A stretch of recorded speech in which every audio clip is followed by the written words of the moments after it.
So again, hi everyone. Thank you so much for hanging in there for this last half hour or so as I talk to you a little bit about some of my views of sort of where things are going in the future, largely with respect to the work that we're doing out of the Kirwan Center across the USM, but I think all of which has relevance to UMB and our faculty and staff colleagues. So as Christina said, I've been at the Kirwan Center now since 2013, and the Kirwan Center's vision is to create a collaborative culture of academic innovation that catalyzes new ways of thinking about student success, translates ideas into action, and scales and sustains promising practices.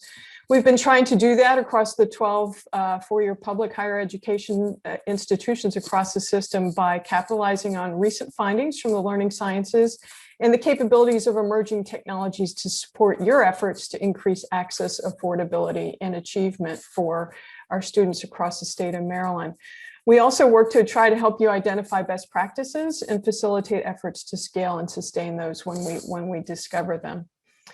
So I know this has been a day of reflection, and like all of you, I've been doing the same, thinking about what was happening around this time last year and how ill prepared I think many of us were for what lay ahead. I know for me, this is the Elkins building down in Adelphi where the system is housed. And when I don't know how many of us are aware of the fact that, at least for me, the last day that I was in the office was Friday, the 13th of March, 2020, which, should have been an indication right there of what was coming ahead. And I can remember walking out feeling sort of this vague sense of dread. In fact, I sort of welled up a little bit, but still really having no clue that that would be my last day in the office for more than a year now. I figured we'd have spring break, maybe extend it a couple weeks, pull together some solutions to cover classes from a distance for a little bit, and then most likely end up the semester back on campus. Surely we'd be back in time for the summer, right? But man, was I ever wrong.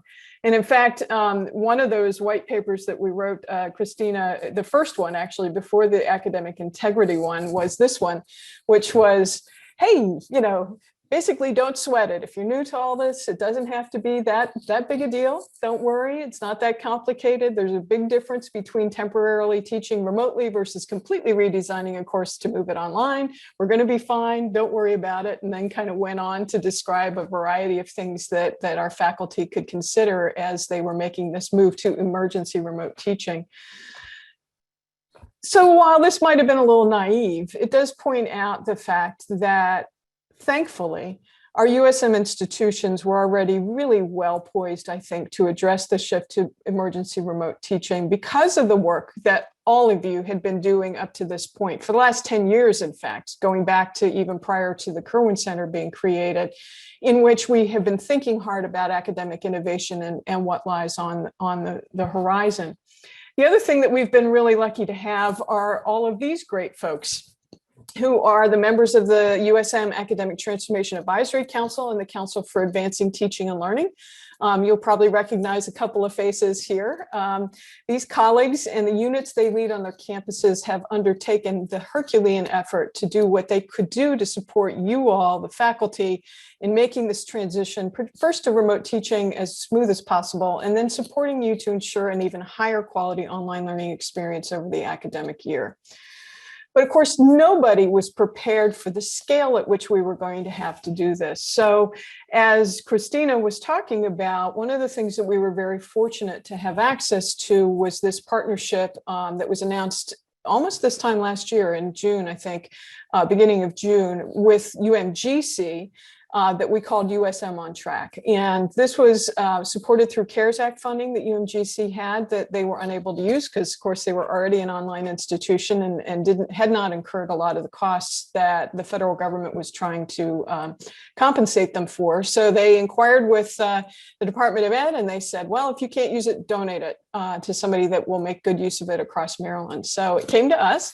And our charge then was to do what we could to provide the services needed as I've been saying, to support the supporters, to expand the bench of Christina's shop and of colleagues' shops across the USM institutions who needed to provide much more in terms of professional development, instructional design support, and so forth than they could really manage by themselves, given the scale of what we needed to do. So specifically, over this last year, USM On Track has been able to provide more than 1,000 hours of instructional design support and ask and answer sessions to more than 200 faculty across 9 of our campuses. Full conversion of almost 50 courses across the USM, largely aimed at our HBCUs who were caught particularly hard with the move to emergency remote teaching and then online. Professional development workshops, as Christina mentioned, through Quality Matters.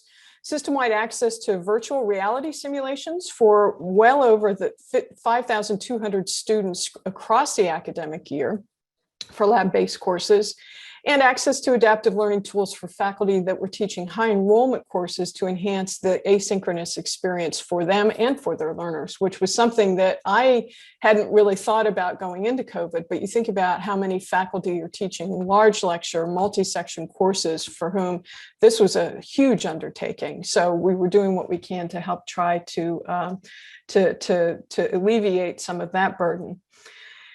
So it's been really gratifying. I mean, I can't tell you, as crazy as this last year has been, what a bright light this has been for me to be able to provide this additional support, support the supporters, as I said before. And for those naysayers who used to say higher education can't change, I think we've demonstrated we absolutely can. But as we anticipate some return to normalcy over the next few months, whatever that means, it's fair to ask, as you've been exploring through the theme of today's conference, what will normal look like for teaching and learning?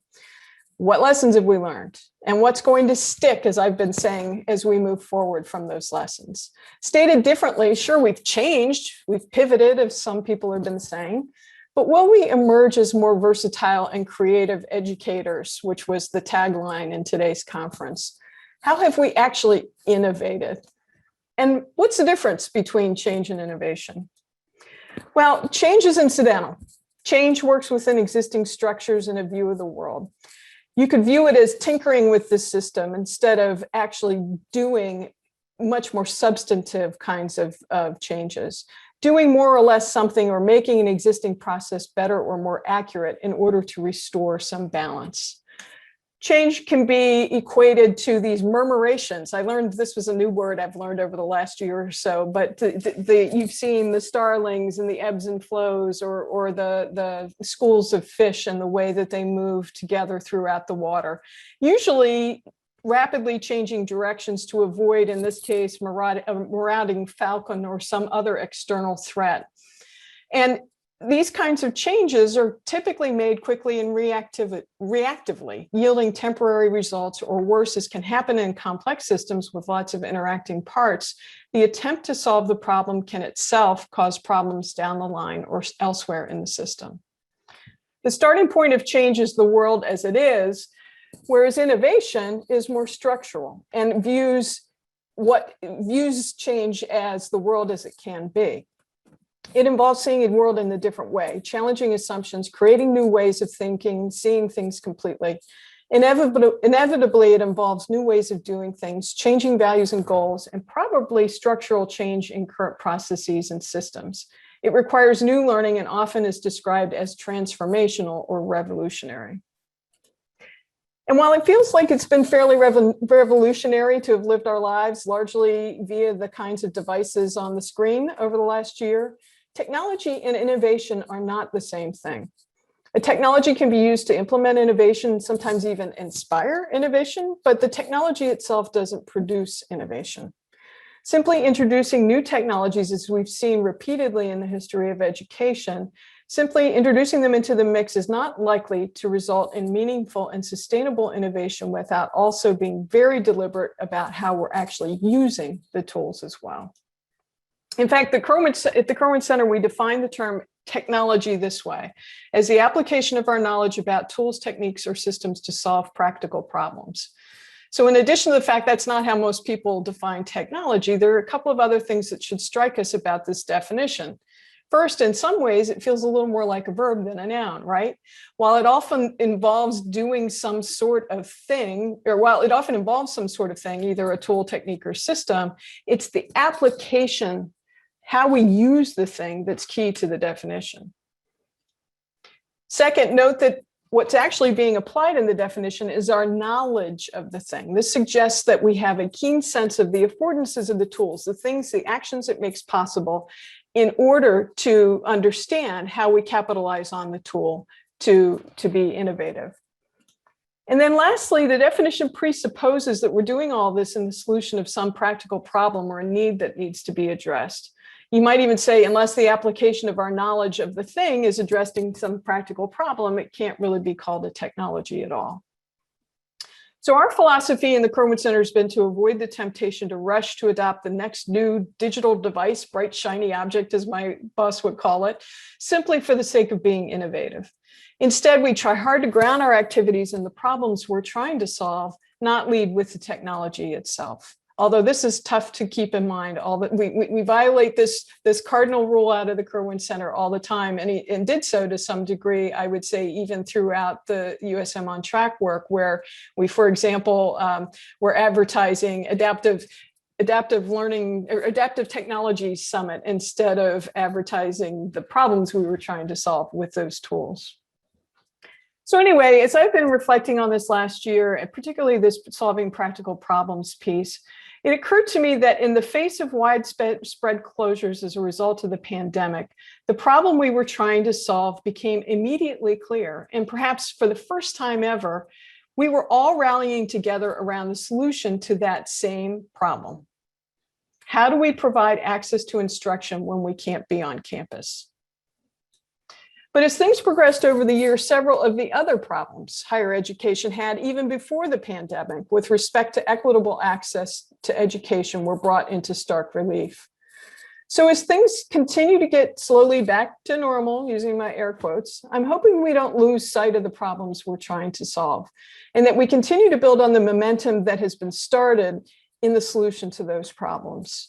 Because as we know, COVID-19 has been a lot more than just a public health crisis. The pandemic and its aftermath are likely to have significant impact on people's behavior on a variety of fronts, including how they access educational opportunities. And we need to be ready for that paradigm shift. So one of the things that Christina asked me to do today is to share some of the thinking and where things are headed at the USM level with respect to some of these issues and problems that we're trying to solve. And in fact, we are engaged right now at the system level in a strategic planning process. I've been part of that, and even more so part of a group that's been looking specifically at enrollment and enrollment management issues moving forward, which may sound a little mundane, but as you think about where we're going with respect to enrollment and the things that we're going to need, the ways we're going to need to innovate in order to be prepared for the new normal, it's been a very interesting conversation. So this is actually an adapted slide from, of course, you always have to have consultants involved, right? So Deloitte has been working with the regents on some things, and they gave a presentation on, kind of where things are headed in the future. And this is an adapted slide from one of their presentations in which they laid out what they were calling the gravitational forces at play. So these are some of the additional things now that we see on the horizon moving forward for higher education. And of course, they include internal pressures, market trends, environmental impacts, all of which need to factor into our approach. So with respect to the internal pressures within the system, as you all know, we're constantly being asked to do more with less. Over the past 12 years, starting with the financial meltdown in 2008, and now COVID and its aftermath are going to continue to put budgetary pressures on higher education and shifting us from what economists have perceived as a public good to a private good, where students are having to contribute much more towards their education percentage-wise than they've had to in the past. But the longer-term effects of this recession and ongoing budget crunches for higher education have been more profound and less obvious. While the proportion of high school graduates who go straight to college continues to increase, there are fewer of those students overall. And when they do come to us, 1 in 5 now will quit. Most of those who leave, as we know, are among the most economically disadvantaged. And as Brett Kirwan pointed out, the center's namesake, many times in the past, the data are chilling. A child born into a family in the highest quartile of income has a roughly 85% chance of earning a college degree, whereas a child born into a family in the lowest quartile of income has less than 8% chance of earning a degree. In addition to these things, we also have market trends that we have to be concerned about. The world of work is undergoing a massive shift. Some are calling it another industrial revolution, in fact. The scale of disruption in the current world of work with respect to the extent to which computers are taking over jobs is being likened to the massive shifts that occurred in the Industrial Revolution in the 18th and 19th centuries, and in the information age that followed it in the last century. Studies are predicting that nearly half of American jobs are at risk of being taken over by computers within the next few decades, and that an estimated 1/3 of American workers may have to change jobs by 2030 because of artificial intelligence. These robot-proof jobs is becoming a new term that we're hearing repeatedly now as we're thinking about the next, what's on the horizon in the workforce. And then, of course, the environmental cliffs, which means overall fewer students coming to our institutions. We know about the demographic shifts, far fewer 18-year-olds leaving high schools, going straight into a higher percentage going into college, but there are far fewer of those students that are coming to us. And of course, no one yet knows the long-term impact that COVID will have, but nationally, we have seen drops in the number of first-time students. The question then becomes whether they enroll after the pandemic ends or whether they decide not to go to college at all, and how we try to get those students to come back to us. Unfortunately, though, the vast majority of students who decided not to enroll did so for financial reasons, which reflects how the pandemic has magnified the struggles that today's students already face. We talk a lot about the return to normal after COVID, but normal wasn't so good for these students, and we're going to have to address that moving forward. And of course, as graduates leave our campuses unable to find jobs, that continues to create more that are questioning the value of a 4-year higher education degree. So long story short, as doom and gloom as this sounds, we need to rethink who are today's post-secondary students and figure out how we're going to better serve their needs moving forward. One other quick slide that we got from Deloitte as part of the strategic planning process has to do with the U.S. educational market segments. Overall, the U.S. educational market represents $1.4 trillion in revenue, and the little pie graph there with the gray is the K-12 community. The other parts would be what falls under higher education or post-secondary education. And out of that pie, the yellow part represents the traditional nonprofit 4-year higher education, which accounts for $580 billion, with for-profit providers making up an additional $16 billion. This segment is defined as that portion of the industry that is granting bachelor's, graduate, and doctoral degrees. And in our case, I think we would add certificates to that as well. I think Deloitte, that was an oversight that they didn't include that there. The two other segments highlighted here are corporate learning and development in the red, which includes providers offering in-person and online courses to corporations and employers. And then MOOCs and OPMs. OPMs are online program management providers, which offer courses, micro-credentials, and fully online degree offerings, but at a much lower cost and at scale. The one thing we don't want to do in that purple category is to confuse it with online learning generally, which is a delivery mechanism that can be applied to any of these segments. What's happening in that third category, as I've noted in the red sort of script font, what's really happening there, I think, is best characterized by the M in MOOC, the massive part. It's about learning and credentialing at scale, and as I said, at very low costs to students. So as you can see by the compound annual growth rate, or CAGRs, I had to learn that term, on the right side of the slide, there is steady but only very small growth projected in the traditional higher education market over the next several years. But traditional higher education is still a huge portion of this pie. So $580 billion, even at a 0.5% growth rate, is still a good place for us to be working and to be thinking about. Whereas corporate learning and development and the MOOCs and OPM markets account for a much smaller percentage of the overall market, over the next 3 years, they are projected to grow much faster. And as we can see from this slide, those are places where we probably want to be thinking about how we make smart investments for the future, while at the same time really optimizing what we're doing in the traditional higher education space. So what are we doing right now in terms of these market segments, and what have we been reporting back to the regions about that work? Well, for starters, it's very clear that the new traditional student are the adult learners. We desperately need to be thinking about this segment as we think about how we go about making up for the 18-year-olds that won't be coming right into college, and begin thinking very hard about how we accommodate these kinds of learners very differently. They come to us, so these non-traditional students, we're already at a place where nearly 1/2 of students who are currently enrolled in higher ed now are fitting into this category. They're over 25, they have dependents, they're first gen, financially independent, they took some time off before college, they might have gone to a community college for a period of time, and of course they're working full-time while they're attending our institutions.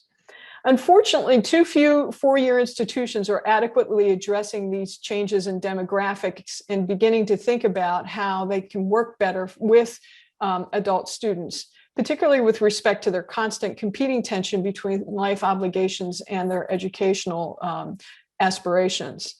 This sends these students the message that this place is not made for me when they can't access tutoring services because they're only available from 8 to 5, or there's no childcare available on campus, or they're being asked to attend classes 5 days a week when it's very difficult for them to get to our institutions. So many of our campuses right now are actively exploring ways that they make sure that we're doing what we can to accommodate these adult learners. In addition, with respect to thinking about next steps on alternative credentials and working more closely with corporate employers, we probably began building the foundation for that back in about 2015 when we launched the BEST initiative, but building essential skills for transitions, which has been helping students actively explore how their curricular and co-curricular experiences are helping them to acquire the higher order thinking skills that employers are seeking. So things like leadership, collaboration, critical thinking, problem solving. And the badging initiative also helps to assess the acquisition of those skills, and then issue validated digital badges that communicate to employers the specific ways in which these students are career ready in this case. Unlike traditional transcripts that simply list what students are taught, these badges are designed to make visible and to help validate learning from any kind of formal or informal setting. So sort of like a mini e-portfolio, these badges carry with them the evidence of what the badge earner did, an explanation for how the skills represented by the badge were assessed, and information that speaks to the credibility of the badge issuer, like it's whatever endorsements or accreditation the issuer might have. So we've been exploring over the last 6 or 7 years these career ready skills, and most recently actually are also looking at developing interprofessional education badge earning pathways, and have been working very closely with some of the faculty and folks at UMB, as well as others from across the system, on finding ways to endorse the acquisition of these skills and validate these skills, both in terms of the career ready skills and now also interprofessional education. So digital badges are increasingly gaining traction with employers as a means of understanding specifically what our students know rather than just what they were taught. In fact, prior to COVID, we were engaged in conversations with respect to the career ready badges with Geico and NASA, who were interested in understanding more about this work and actually co-developing some badge earning pathways. And I could see the IPE badges leading to opportunities for us to look at healthcare worker employers and figuring out how we might engage in some partnerships there. Another indication of how interested employers are getting in alternative credentials is the work we've been doing over the last 2 years now with the Greater Washington Partnership. This is a civic alliance of regional employers that's looking at ways to make the capital regions one of the best places to learn, live, and work, as well as increasing the numbers of people that are going into the technology fields from our institutions and diversify that talent. Recently, the GWP launched something they're calling the Capital CoLab Initiative, which we've been involved with, in which we're creating opportunities for individuals to acquire in-demand digital skills and credentials, and creating badge earning pathways for our existing students into areas like machine learning, cloud computing, data analytics, cybersecurity. And there's also a digital generalist badge that helps even somebody like me, the liberal arts student, to demonstrate the ways in which he or she also has acquired other technology skills as well. So in addition to the alternative credential work we've been doing with respect to MOOCs and OPMs, we have been a system-wide member of edX since 2016. So edX is the MOOC platform provider that was created back, gosh, now probably, I think 2013, 2012 by Harvard and MIT, and has been helping institutions explore this massive open online course space for some period of time. Our initiative, which we've called USMX, has been providing our system institutions access to an online program that functions outside of the typical learning management system's authentication firewall. So what that means is that we're able to deliver courses at scale for students that aren't necessarily matriculated, and in that way, part of our institutions.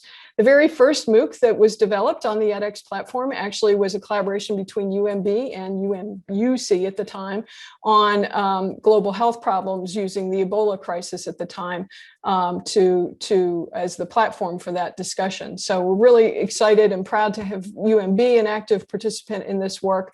In addition to that, we have MicroMasters programs that are being offered by UMGC and College Park. And also a whole series of professional certificate programs, many of which have been aimed at creating those sorts of alternative credentials that our employers are so interested in their employees gaining. In addition, we do have a couple of our institutions that are really beginning to make the foray into working more directly with corporate learning and development.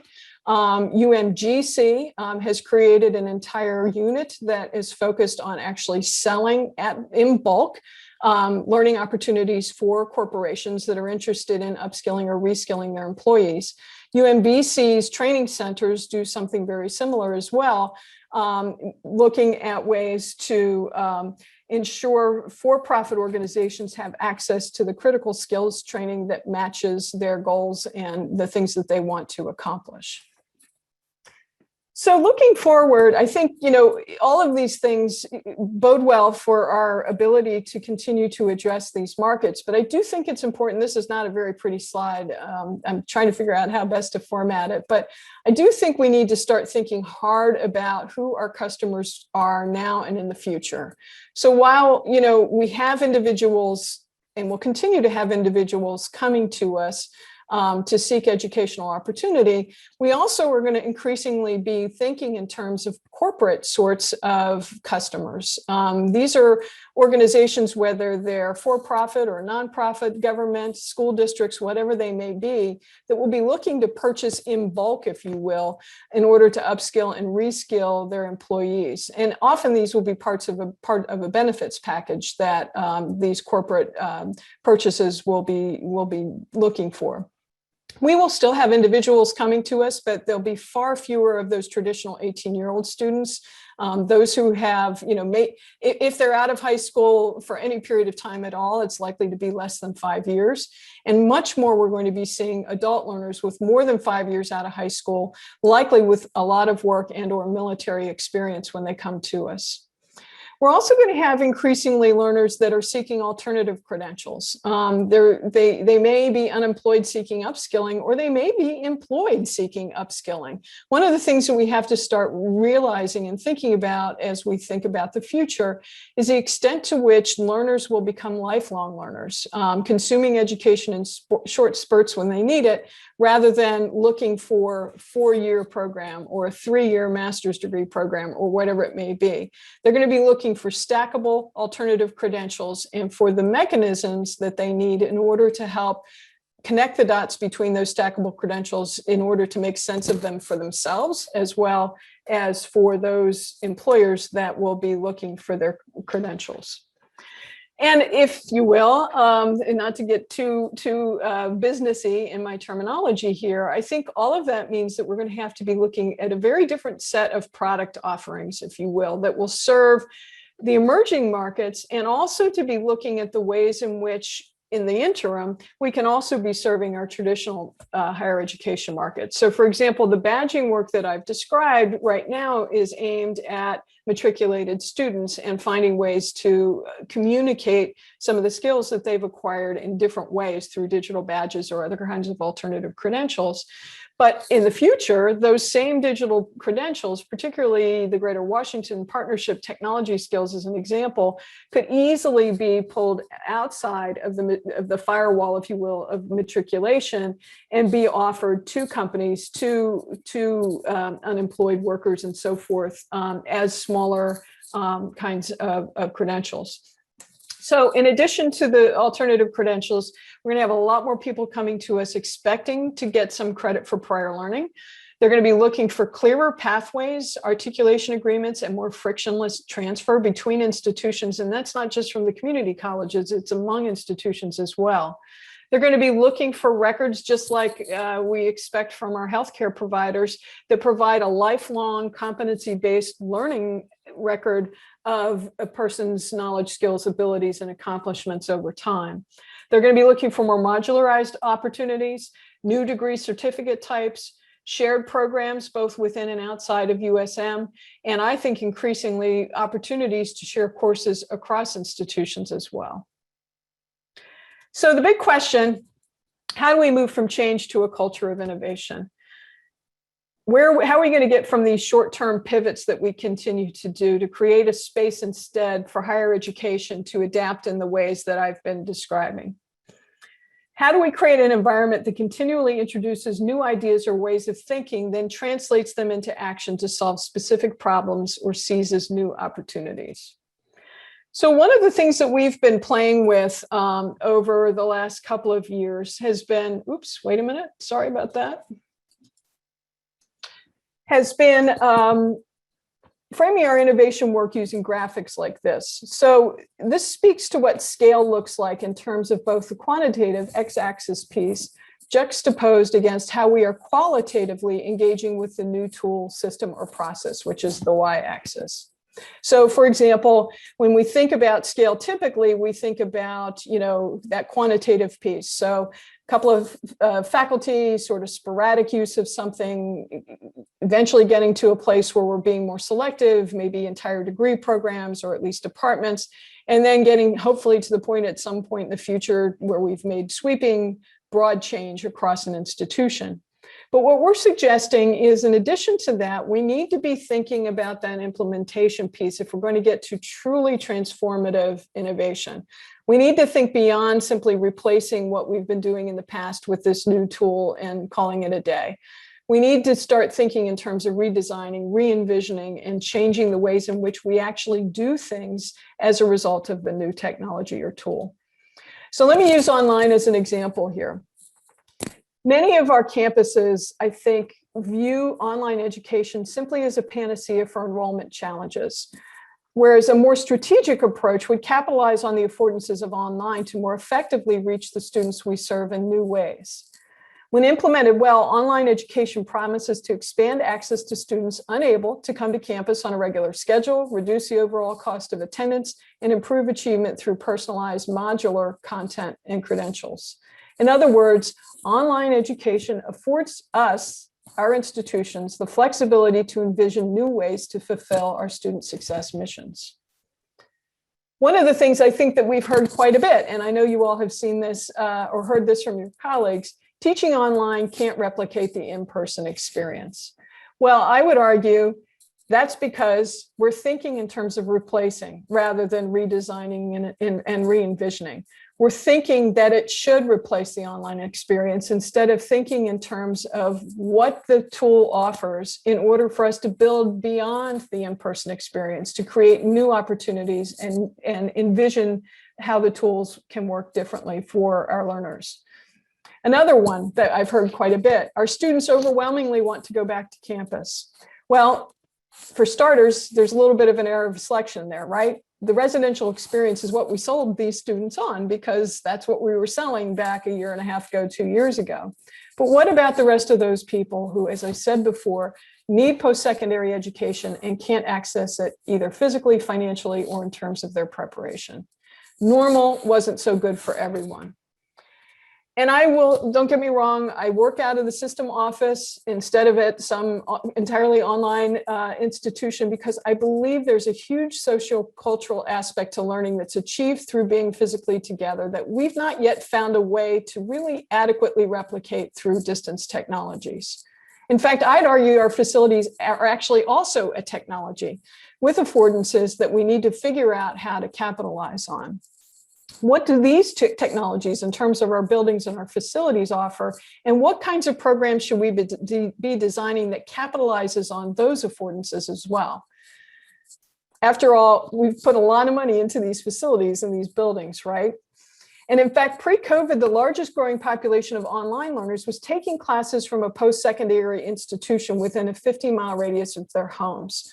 I would argue that's because they were eager to have that campus connection, but looking for online to help make it more accessible for them.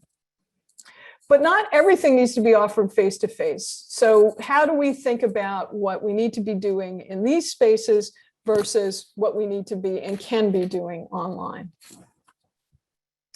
So as we move forward, I do think there's great promise in the future of higher education for us to make it more accessible, more cost-effective, and to achieve better outcomes.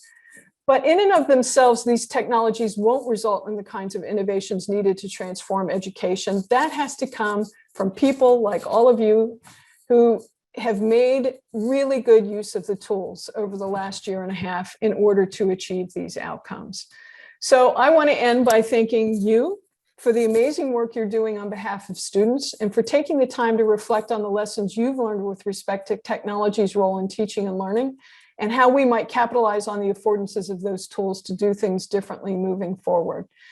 I'd also, shameless plug, Christina, like to invite you to share those experiences with more of your colleagues from across the system at the 2021 first ever faculty showcase that I'm not sure that we've exactly copied your title, Christina, but Silver Linings, Lessons Learned from Teaching During the Pandemic, where we will actually be taking all of these lessons learned and having a cross-institutional conversation within the system. I will note here that proposals are due this Thursday, May 27th. So my guess is you've probably already got something written up that you might be able to submit for the showcase. And in a second, when I stop talking, I'll put that link in the chat as well so that you can have access to it more easily. So that's what I have today. Christina, I don't know if there's a minute or two for questions. I'll do my best to try to answer.